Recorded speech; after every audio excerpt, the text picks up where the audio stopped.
universe and its foundation consists of space, time, and matter. In fact, space and time are so tightly linked that astrophysicists now speak of a space-time continuum. While scientific and philosophical speculations about the basic structure of the universe has varied widely, the fact that the universe consists basically of space, time, and matter, a scientifically accepted fact since the 20th century, was clearly foreseen in the very first verse of the Bible, written 30 centuries ago. How could the writer of Genesis and the first verse of the Bible have known of this scientific truth that would not be confirmed until over 2,000 years later?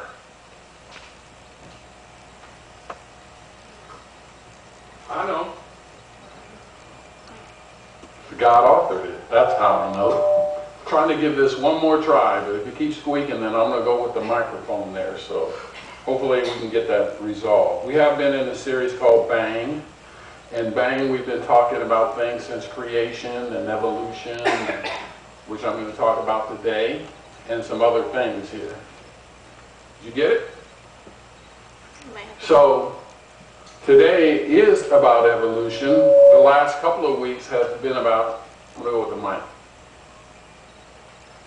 The last couple of weeks.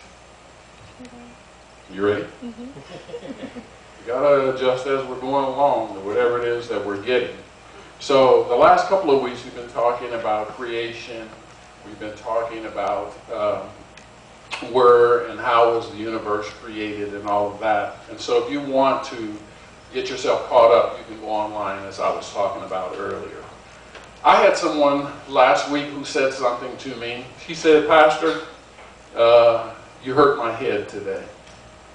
And that was about last week's message, because I did delve in a little bit into science and into some other things which hurt my head as I was preparing for it. So I'm trying not to hurt your heads. But I did give you a premise that I've been talking about the last 2 or 3 weeks, that people say we in the Christian community are working on our feelings and we are not working on our facts. And so I have invited everybody during this series to use your logic, use your brain, and then I'm giving you facts and features which may hurt your head, because I said in the very initial series that science and math are not my strong suit. So I've had my head hurt a couple of times in crunching the numbers to prepare it for you. So if your head hurts a little bit today, I have a perfect solution for you. It's called Hilltop. Come on Saturday and bring some Tylenol. Our scriptures come from Colossians 1:16. For him, by him, all things were created, both in the heavens and on the earth, visible and invisible, whether thrones or dominions or rulers or authorities. All things have been created through him and for him. So in Bang, I've given you some premises, which I also gave you in your notes, and here they are. These are a theme that is going throughout the whole series. The origin of the universe and the origin of life cannot be tested or observed. Why not? Because no one was there. In regards to origins, both creation and evolution, they are faith-based systems. So the question is always, what are you putting your faith in? Because everyone must decide, or they already have decided, where they are going to put their faith. And it really comes down to putting your faith in what man says or putting your faith in what God says. And sometimes they are congruent, but many times they are not. So what shall we do? Romans 1:25 is our scripture for today, which says they exchange the truth about God for a lie and worship and serve created things rather than the Creator, who is forever praised. Amen. So I have a couple questions that I'm asking us today, and I'm sure you've heard it. Which came first, the chicken or the egg? So we'll make an attempt to answer that question today. 2, Where are the transitional forms? Sometimes they're called missing links, and I'll explain all that to you. And then the third thing is called by the numbers. So that's my task for today. Let me get to it. Number one in your notes, evolutionist's goal is to give an alternate, goes in that blank, an alternate explanation of the origins of life. Now, why are evolutionists trying to give us an alternate explanation? They're doing that because they are building a foundation for atheism.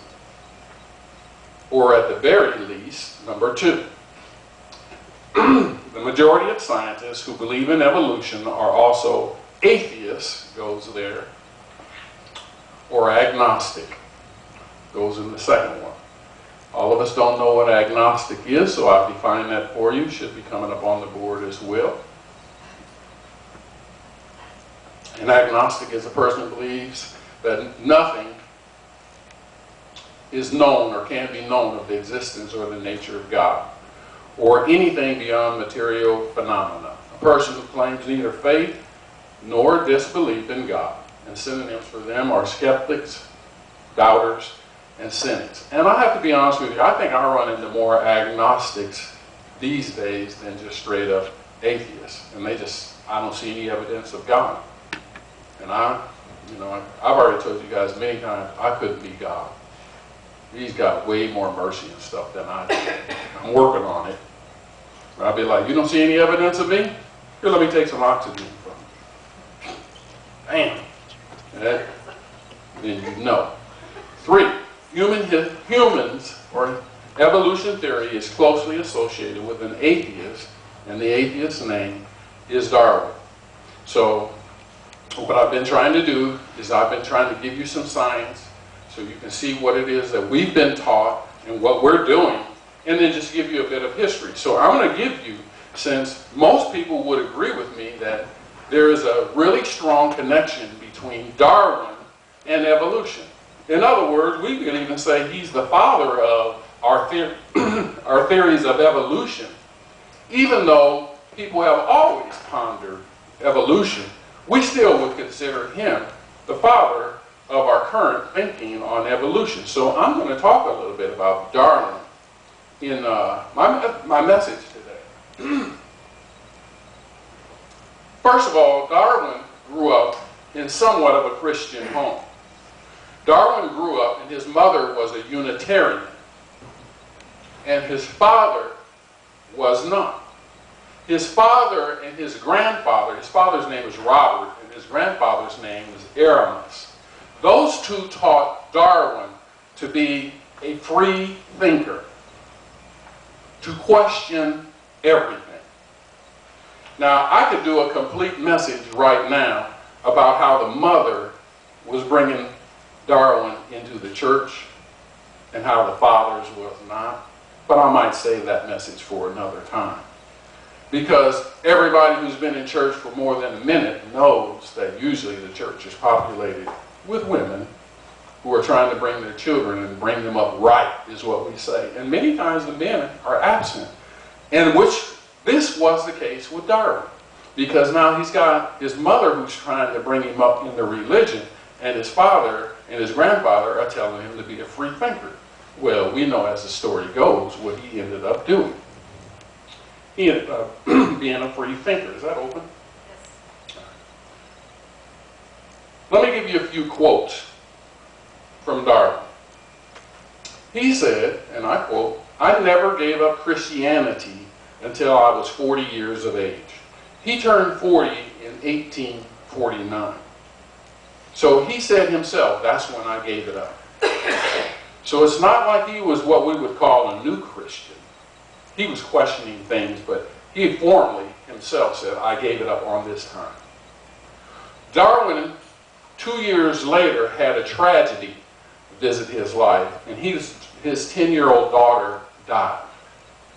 Now, I want to make sure that I'm clear on this, that I personally don't see necessarily a relationship in the fact that 2 years earlier he had renounced Christianity and then his daughter died, because that's just bad theology. So let me make sure. But I will say this, that tragedy visited him, and it's going to visit you. You don't escape from tragedy. It just comes. And it's going to come to you, and it's going to come to me. It has, and it will. That's just life. The question is, what am I going to do with the tragedy? What am I going to do with the situation? That's the question. Because when the bigger the tragedy comes, the more some people rely on God, and the way more some people push back. That's usually the way it is. They start blaming God for the tragedy and they push back. So Darwin, then 2 years later, his daughter died. In 1880, he said, and I quote, "I'm sorry to have to inform you that I do not believe in the Bible as a divine revelation, and therefore not in Jesus Christ as the Son of God." He also said, and I quote, it was around this time period, he says, "I must look forward to Down Graveyard as the sweetest place on earth." Down Graveyard is exactly that, a graveyard, which is in England. So he was looking forward to the grave. I wonder what he did with that teaching, because I actually am not looking forward to the grave, because that's just going to be my old corpse laying in there. I'm looking forward to what's going to be the spiritual thing when I go to heaven. I'm looking past the grave because I know that's not going to be me in there anyway. I'm just saying, I don't know what happened to his theology. But I'm going to give you some truths, and I want you to stick with me on the truths because I'm going to lead you somewhere. So put your thinking caps on, is what I used to say when I was in the classroom. Put your thinking cap on. I don't know what a thinking cap looks like, but we used to say that. Darwin was a racist. I want to prove that to you, and I'm not going to make it up. I'm going to just read. This is his thinking. Modern Australian Aborigines are known for deep-set eyes, short faces, and heavy brow ridges, and larger jaw lines. Darwin called the Aborigines and described that as having ape-like features. Ape-like features. His theories, origin of the species, survival of the fittest, all of those things, the 19th and 20th century scientists then picked up on Darwin's writings in those two that I just said to you, which then also said, even if you check now, what are scientists saying who believe in evolution, that we evolved from apes? They're going to use the terminology ape-like features that we see back here with Darwin. Are you guys with me? You have your thinking caps on, right? So you're thinking. Now, what did he say when he said that? He concluded that the Aborigines were some kind of primitive ape-like men, is a conclusion that he came to. I've been to Australia myself. I saw some Aborigines. They didn't look like apes to me. They were walking around talking just like you and I do. But for some reason, when he went there, this is what he came up with. Darwin also thought that all non-Caucasian people were ape-like and therefore inferior to whites themselves. Let me read a quote from him.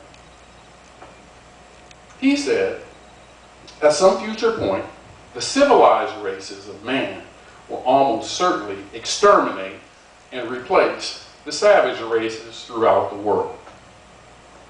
The break between man and his nearest allies will then be wider, for it will intervene between man in a more civilized state, as we may hope, even than the Caucasian and some of the ape, as low as a baboon, instead of as now between the Negro or the Australian and the gorilla." He said that in The Descent of Man, page 156.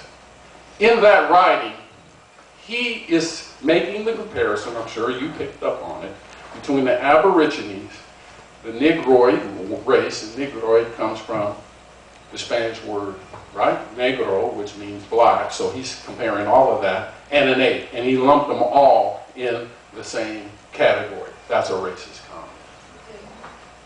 That's a racist comment. And that's a racist belief. And I think we all could agree with that. Because you know, and I know, that people are 100% people and apes are 100% apes.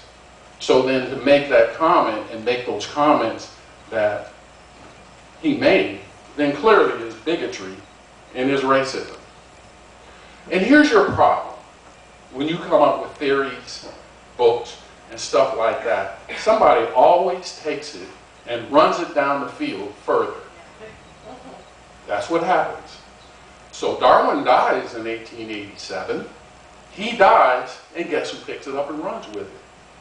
Hitler and the Nazis pick up and base their racism, which now, okay, so now everybody's got a framework because you've had to study that. So if I say Nazis and Hitlers, everybody goes, oh my goodness, because now your alerts go up. And they should. Here are some of the premises of the Nazis. I listed 5 of them. Hitler believed, and the Nazis believed, the human gene pool could be improved by selective breeding. They got that from the book, The Origins of Man, which Darwin wrote. Hitler's government relied on Darwinism by 2 guys named Spencer and Haeckel. They believed in the superior race based on the theory of inequality within each species, which they got from Darwin. There's a major presumption and requirement of Darwin, which is the survival of the fittest, which is also what the Nazis believed and implemented. The philosophy culminated that you know in the final solution, which is what it was called, which meant the extermination of all the Jews, which they did. They tried, exterminated 6 million Jews and 4 other million people on the planet because of that, because of what Darwin started. But I got something else for you I want you to think about today. Because the Scopes monkey trial, which was in 1925, brought evolution into the school system. And I believe is still in there and being taught as the fact or the truth. Here's what I don't get. I taught history myself the last 11 years before retiring, AP history and regular US history. In my classroom, we taught about the Nazis. How can you teach history and not teach about the Nazis and not teach about Hitler? You have to teach about it. But when you teach it, and when I taught it, do you think that I stood up there and I taught that rhetoric and all that stuff, that Hitler was talking, that he was, what his philosophies were correct and were real? Of course not. I taught the history, and I taught that there was a person named Hitler, and this is what they believed, and this is what they did. And the kids decide for themselves whether what he was doing is right and wrong, and they always 100% came up with the conclusion that his philosophies and thoughts were wrong. While I'm teaching that in one room, right across the street or down the hallway, somebody's teaching evolution, which is based on a racism, and based on a racist as being a fact. What? How can that be? And we still teach it. We teach evolution in the classroom, and that basic doctrine comes from someone who clearly is racist, and we teach it as a fact. Somebody ought to be concerned about that. You ever heard that old saying that says, when you start pointing the finger at somebody, you have 3 of them pointing back at you?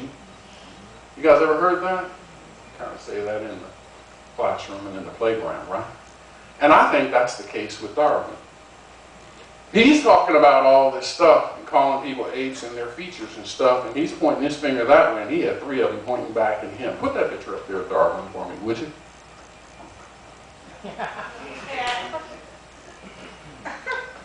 Put the other one up there too. That's the picture of him right there, right? The other one is some cartoon that someone else did. So he's talking about the very features in other people without looking in the mirror himself, in my opinion. And that's usually the way it is. So evolution, we have to ask ourselves which came first, the chicken or the egg.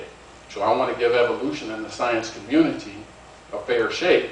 So I went to the University, Berkeley, to see what they had to say about evolution.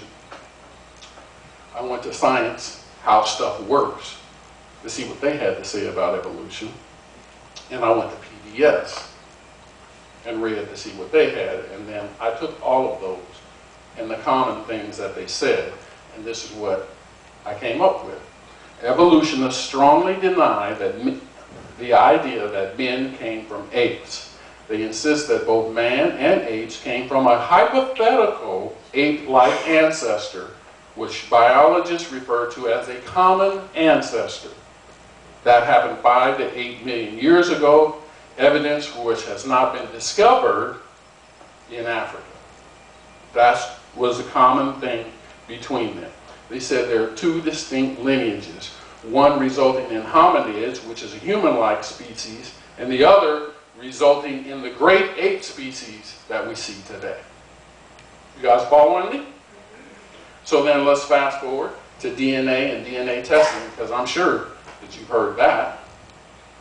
Because we hear all the time that humans and apes, these are the suppositions that they're coming up with, humans and apes have the same DNA. Anyone ever heard that? Is there a chance to stretch your arm a little bit too? Yes.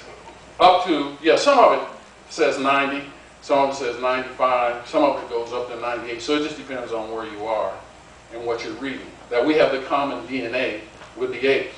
But did you know that we have 90+%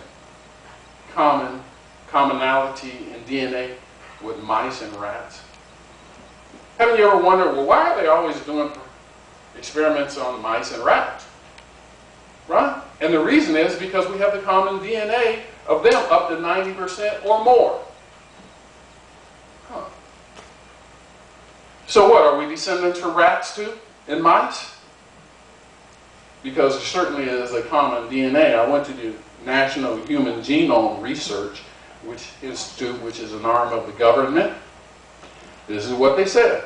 They said overall, mice and humans are virtually the same and share the same sets of genes. Almost every gene found in one species so far has been found in closely related form to the other. Of the approximate 4,000 genes that have been studied, less than 10 are found in one species, but not the other. Less than 10. But here's the information that I think, that's good information, but this one's really good. Both the mouse and the human genomes contain about 3.1 billion base pairs or chemical letters. Did you get that? More than 90% of the genome is non-coding DNA, sometimes called junk DNA, that has no known function, and we just basically don't understand it. Did y'all get that? Let me break it down again, so I don't want to hurt your heads. 3.1 billion strands of DNA we both have. We study and we understand about 10% of that. The other, we don't know what it is and what it does. That number actually turns out to be 2,790,000,000 DNA strands have been classified as junk because we don't get it, but we do get the other part. Let me put it to you this way. Has anyone here ever taken a class and you understood 10% of the information and you passed? As a teacher myself, I can guarantee you I didn't pass a single person who only knew 10% of the information, or 20, or 30, or 40, or 50. I had a few principals who I said they couldn't pass, and passed them at 50%, but I didn't do it. But certainly at 10% of having the information, you would not consider that as passing. So how do we come up with all this evolution stuff, only understanding 10% of the DNA, and teach it as fact? So that brings us back to the question, then which came first, the chicken or the egg? Have you ever also wondered, because I asked this question the last 2 weeks, so I'm about to reach in my pocket and pull out my marble. As you guys know, I take the marble, which was supposed to be the original atom that, bang, and blew up and had all the DNA, everything was written on there to create all the planets and all that. Have you ever noticed in the theories of evolution how the ape is already standing? You know, they're like this. Right? That's when you first see it. Have you ever wondered, well, what happened before that? Where did they come from? I do. Was there, like in the original Big Bang, some single-cell organism that fell into the earth that later evolved into the ape, you know, before he got like that? Why did they pick the story up when there's already an ape? That's what I'm asking. Why is the story picked up at that point? And what about the original one? Go ahead and put that up. The next one over there. You see, that's what I'm talking about right there. What happened to the original one? The ape is already standing. You see, what I'm trying to say to you about the DNA and the commonality and the 90%, the 95%, I'm not trying to deny to you that we have those commonalities because you watch enough cop shows, right? The forensic shows that DNA has changed everything in the criminal system, right? There's people being let out of jail now because they were wrongly accused and they had some DNA and they proved it. Someone's sitting in there and they put the forensic scientists up there and they asked them, so, did you gather any DNA evidence from the crime scene? Yes, we did. And what did you find? We found that 1 in 9 million chances that it was the defendant over there. It was their blood that was there. Can you imagine being in the jury room? If I'm on that jury, I walk in the jury room, I'm going to be with my baby tonight because they're guilty. I mean, it was them. It was theirs. So I'm not making fun of scientists and what they do with DNA, but I'm just saying, there is a commonality between mice and apes. But how about this? How about somebody who was really smart, an intelligent designer, and said, you know, I'm going to create skin. I'm going to put skin on people. I'm going to put skin on mice and alligators and everything. And when I make this template, I'm going to use fiber. I'm going to use muscle. I'm going to put it in all of it. I'm not going to recreate all that I'm going to make it. To me, that shows a commonality and a common designer more than it does anything else, that we have all those things in common. Intelligent design, because that would be an intelligent thing to do. We call it reinventing the wheel. You want to keep reinventing the wheel over and over again, or use the template that's already there? Amen? Genesis 1:20. And God said, let the water teem with living creatures and let birds fly above the earth across the vault of the sky. This is what he did.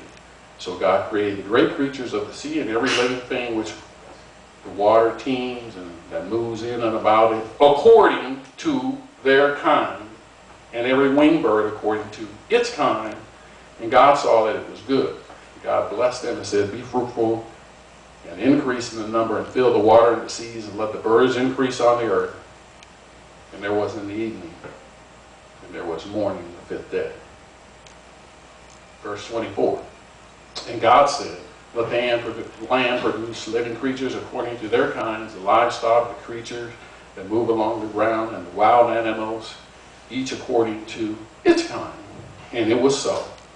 And God made the wild animals according to their kinds, the livestock according to their kinds, and the creatures that move along the ground according to their kind. And God saw that it was good.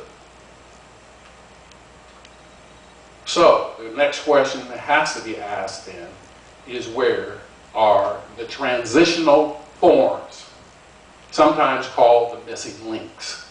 Where are the missing links? The missing links are still missing.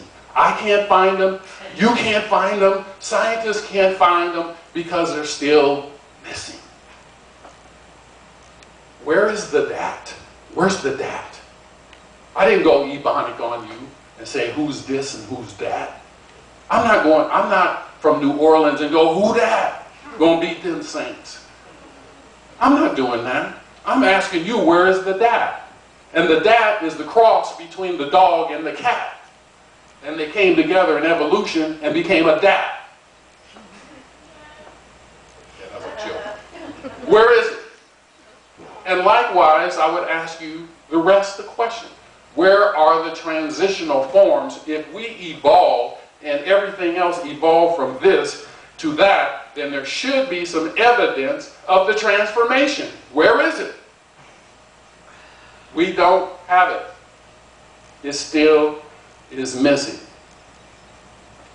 If men evolved from apes, why do we still have apes? I mean, can you go to the San Diego Zoo and see some apes?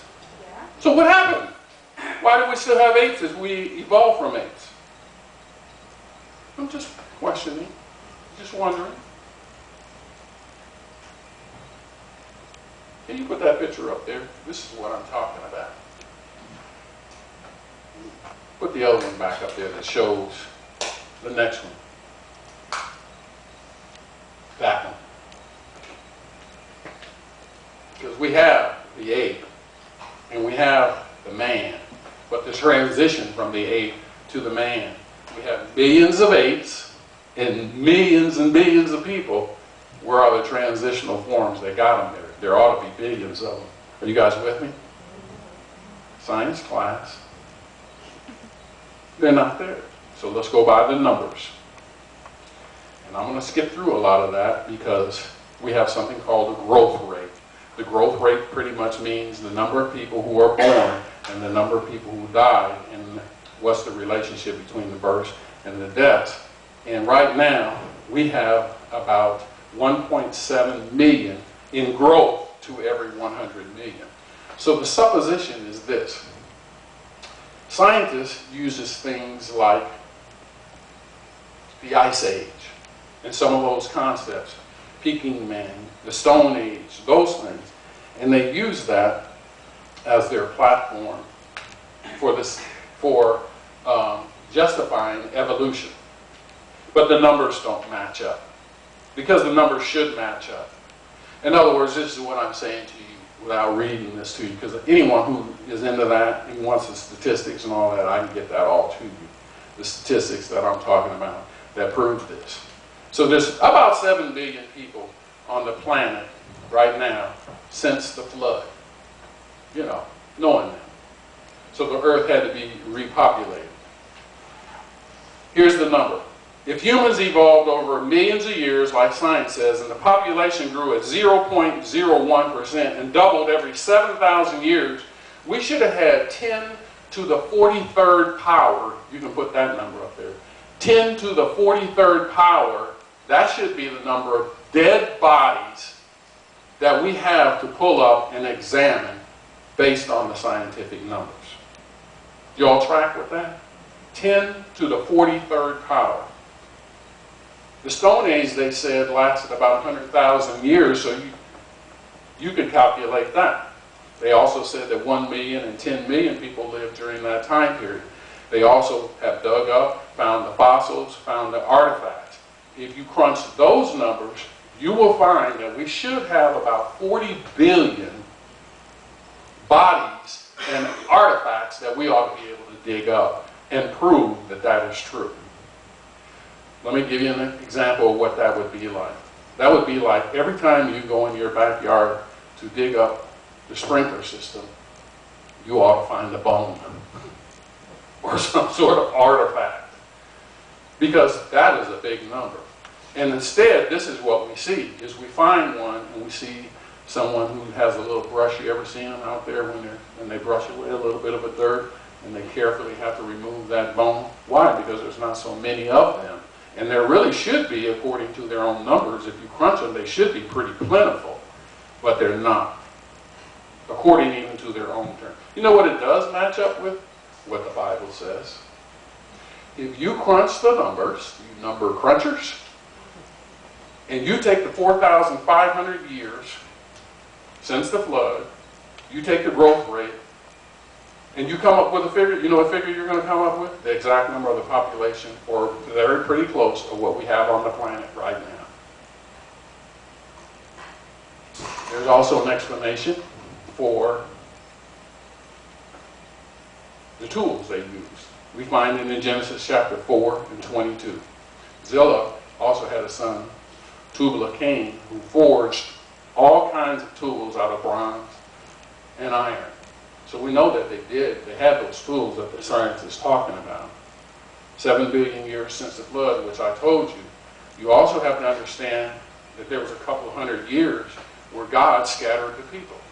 He did it at Babel. Anyone know the story of Babel? They're building the tower to heaven, right? God looked and said, uh-oh, they're trying to build a tower and come up here with us. I know what I'll do. I'll scramble their language. I mean, you have to imagine that. Imagine if you were sitting in here today and every single person in here spoke a different language, including me. You understand the chaos that would cause? God did that. He scrambled all of their language and then scattered them. And I don't actually know what scattered means. I don't know if he just put them on the different continents. I don't think anyone does. But if he did that, don't you think you'd have to start all over again? So that new smelting and iron. So that then matches up what science is saying during certain time periods and certain ages.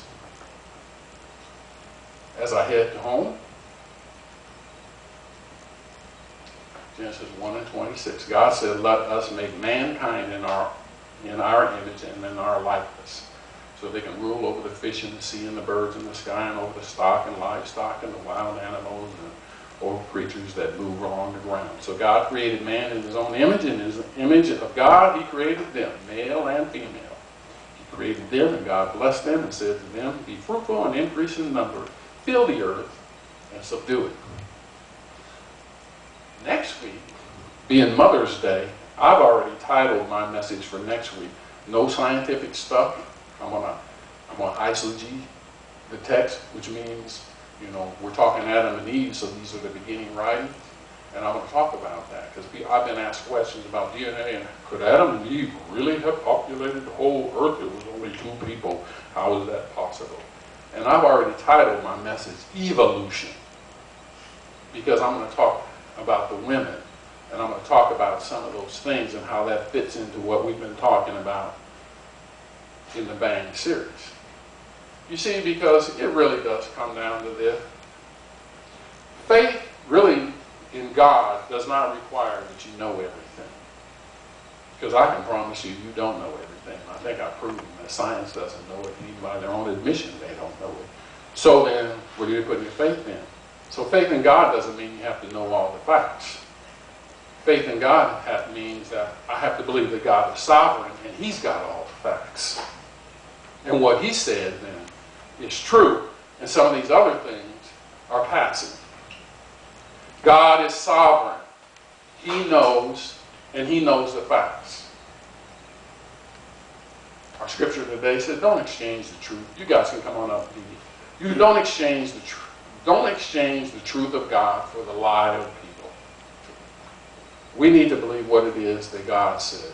I read something that Matt Chandler said that I thought explained it pretty well. Quote, Matt Chandler says this, trying to figure out God is like trying to catch a fish in the Pacific Ocean with an inch of dental floss. And that's about right. That you can hurt your head a lot trying to figure out all those things of God, or you can just accept the fact that he's sovereign and he did what he says he's going to do. And so in our series in Bang, that's what it is that we're talking about. I think, as I told you just a minute ago, less technical next week. Not so many statistics, because I want to talk to the women. I want to talk to the mothers and just the women in general. So I'll have some stories that I'm already formulating in my head about next week. Amen? Amen. All right. Okay, everybody, we made it. You Christian scientists, you can take off your thinking caps, okay? Bang is banged. First, I want to recognize a couple of people. Dee Dee, the worship team, Mark, David. Just want to give them a hand for giving us praise and worship. I also want to recognize Brian. Welcome, brother. I hope to see you soon. All right. And there's one special person that I like to thank. As you guys walk in, if you look to the right, there's a prayer wall. And the prayer wall just didn't happen. You know, I mean, it's not Darwinism. I mean, it just bang, right? There was somebody out there that actually took the time, an intelligent designer, okay, and measured the width and the length And his name is Jeff Mason, so I want to give him a hand. Anytime that you feel like you want some type of special prayer, it could be anonymous, or you say your name, just write down whatever it is that you have on your heart, put it in that prayer wall, and those of us that are in the staff are going to pray for you. Tithe